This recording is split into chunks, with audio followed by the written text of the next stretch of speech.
Bonjour et bienvenue sur ce nouveau cours de vente, accueil et communication.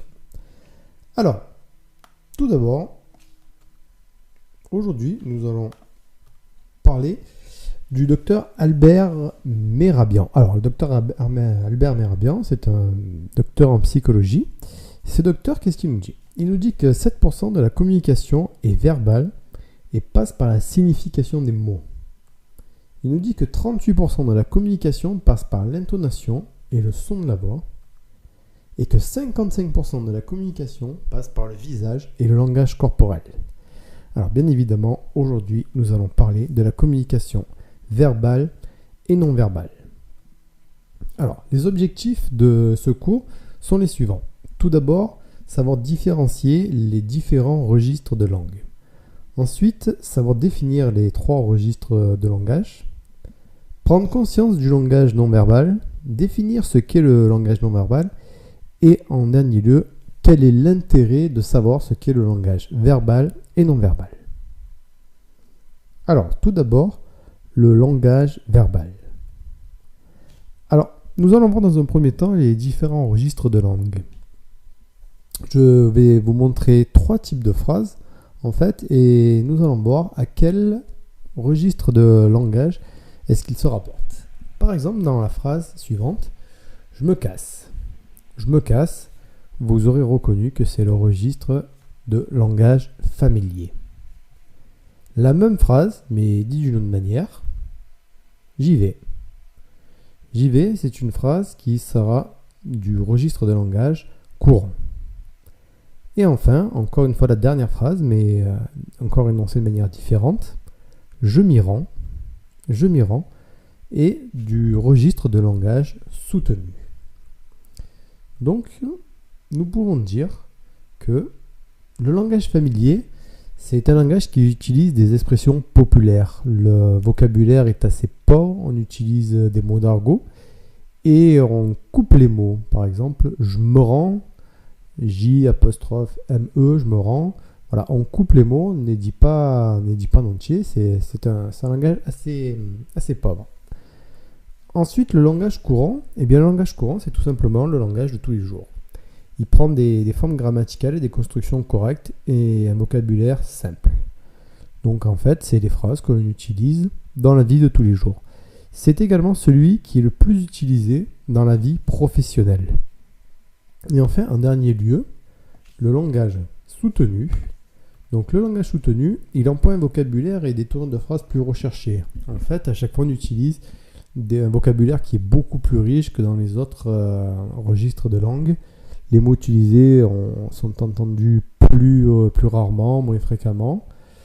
Donc c'est une tournure de langue un peu plus précieux comme registre de langage. Alors, est-ce que dans la vie professionnelle, on utilise uniquement le langage courant?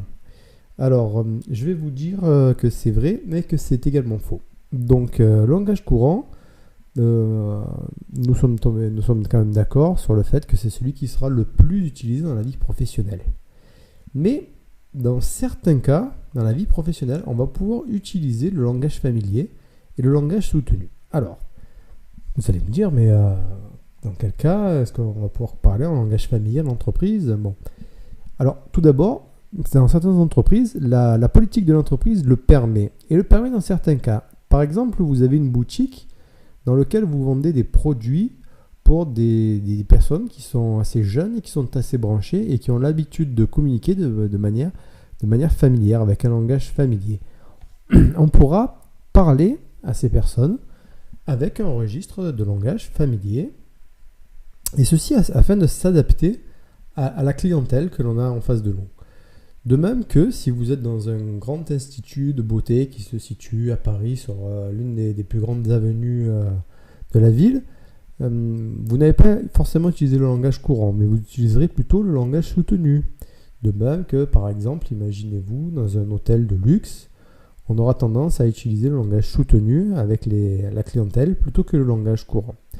Donc, ce qu'on peut dire, c'est que le langage courant, oui, c'est le langage qui sera utilisé dans 90% des cas de la vie professionnelle.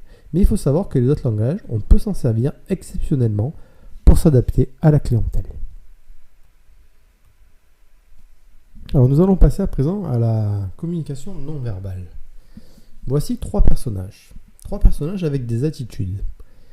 Et en fait, prenez un petit instant et dites-vous à chaque fois quelle est l'attitude qu'adopte chaque personnage. C'est-à-dire, quelles sont les informations que nous renvoie le premier personnage, le deuxième et le troisième. Allez-y, je vous laisse un petit moment pour réfléchir à ceci.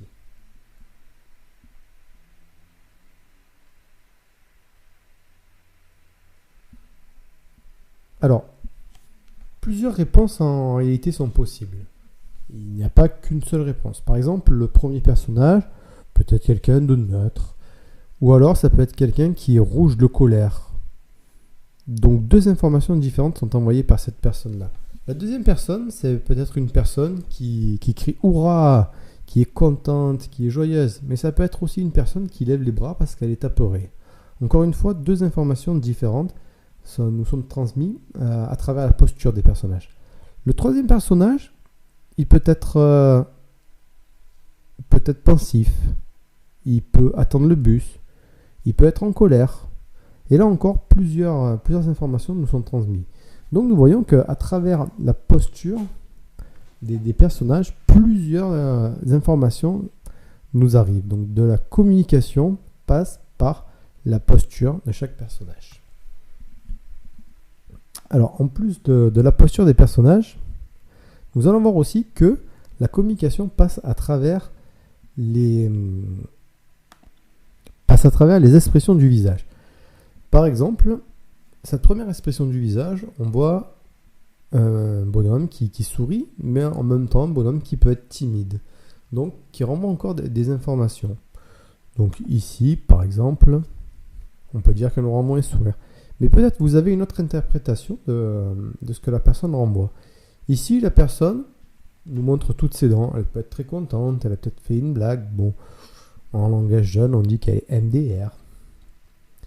Voilà, cette personne-là, elle peut être amoureuse, elle peut aimer quelque chose, adorer quelque chose. Et elle tire la langue, peut-être que c'est de la nourriture. Encore une fois, plusieurs informations passent à travers les expressions du visage.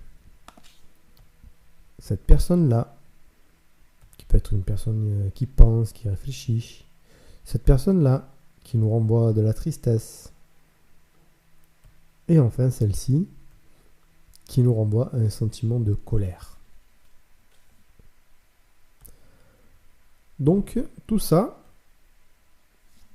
voici la définition de la communication non verbale. La communication non verbale, c'est une conversation dans laquelle on n'a pas recours à la parole. Elle ne repose pas sur des mots, mais elle repose sur les gestes. Donc ce qu'on a vu par exemple, les attitudes des personnages, les expressions du visage, dont les micro-expressions. Les micro-expressions, c'est quoi? Ce sont des expressions toutes petites qui sont à peine décelables, mais que l'interlocuteur peut capter en face et qui renvoient une information d'attitude. Il peut y avoir aussi d'autres signaux qui sont conscients ou inconscients. Par exemple, les odeurs aussi, ça fait partie de la communication verbale. Alors, tout ça, c'est très bien de savoir ça. Mais alors, quel est l'intérêt de savoir qu'il y a une communication verbale et non verbale? Alors, il y a plusieurs intérêts. On va en voir principalement deux. Premier intérêt, c'est de permettre de s'adapter à son interlocuteur. Donc, si la personne en face de nous a un langage familier, on va pouvoir s'adapter en utilisant un langage familier. Si c'est un langage soutenu, on va pouvoir s'adapter en utilisant un langage soutenu. Mais aussi, l'un des autres intérêts, c'est qu'il ne faut pas oublier que nous renvoyons aussi, en tant que vendeur, une image à notre interlocuteur. Et l'image que nous renvoyons passe aussi par la communication non verbale. Et donc aussi, l'un des intérêts, c'est de prendre conscience qu'il faut que nous renvoyions une image professionnelle à notre interlocuteur. Alors, ça passe par l'attitude. Par exemple, dans le milieu professionnel, il vaut mieux avoir une attitude dynamique, avec les épaules relevées, plutôt que quelqu'un qui est avachi, qui a le dos courbé, qui va renvoyer une image de quelqu'un de fatigué. Il faut avoir le sourire dans les expressions du visage. c'est toujours mieux d'avoir affaire à quelqu'un qui a le sourire, quelqu'un qui permet renfrogner, refermer. Donc ça passe par toutes ces informations-là que l'on véhicule consciemment ou inconsciemment. Donc très important de maîtriser sa communication verbale et non verbale. C'est s'adapter aux personnes que l'on a en face de nous. Et deuxièmement, de prendre conscience de l'image qu'on renvoie à ces personnes. Voilà, je vous dis à bientôt pour une nouvelle vidéo.